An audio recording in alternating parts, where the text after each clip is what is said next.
కొల్లేరు ఆక్రమణలపై సుప్రీంకోర్టులో విచారణ జరిగింది. సరస్సు సరిహద్దులకు సంబంధించి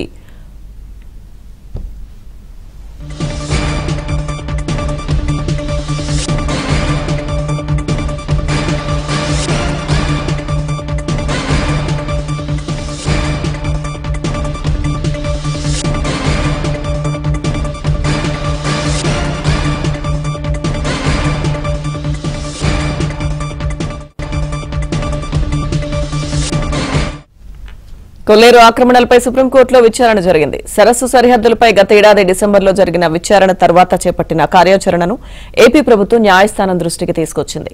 గత ఏడాది నుంచి ఇప్పటి వరకు 5,000 ఎకరాల్లో ఆక్రమణలు తొలగించినట్లు వివరించింది. అలాగే సరిహద్దుల వ్యవహారంపై 3 నెలల్లో చర్యలు తీసుకుంటామని కూడా కోర్టుకు ప్రభుత్వం తెలియజేసింది. దీనిపై నివేదిక సమర్పించాలని కోర్టు ఆదేశిస్తూ తదుపరి విచారణను మార్చి 19కి వాయిదా వేసింది.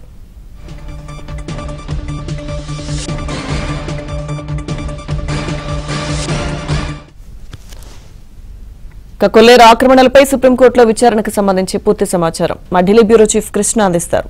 కృష్ణ,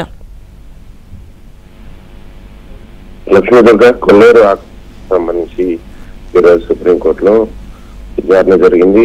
ఏదైతే గత ఏడాది డిసెంబర్ లో విచారణ తర్వాత కొన్ని మార్గదర్శకాలను సుప్రీంకోర్టు విడుదల చేసింది. దాని ప్రకారంగా ఏపీ ప్రభుత్వం చర్యలు తీసుకోవాలని కూడా ఆదేశాలను జారీ చేసింది.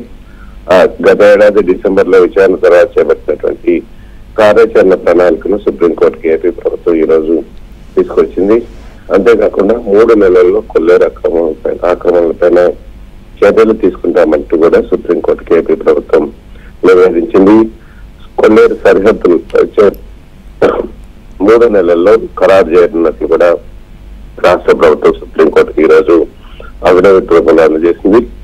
గత ఏడాది అక్టోబర్ నుంచి ఇప్పటి వరకు కూడా సుమారు 5,000 ఎకరాల్లో ఆక్రమణలు తొలగించినట్లుగా ప్రభుత్వం తెలిపింది. మిగిలిన ఆక్రమణలు కూడా తొలగించే పనిలో ఉన్నాం.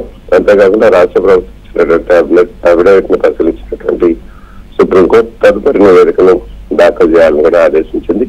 ఇక తదుపరి విచారణ మార్చి 19వ తేదీకి జస్టిస్ బిఆర్ గవాయ్ నేతృత్వంలో ధర్మాసనం వాయిదా వేసింది. మార్చి 19 లోపు మిగిలిన వివరాలతో అఫిడవిట్ దాఖలు చేయాలంటూ ఏపీ ప్రభుత్వాన్ని ధర్మాసనం ఆదేశించింది. లక్ష్మీదుర్గ.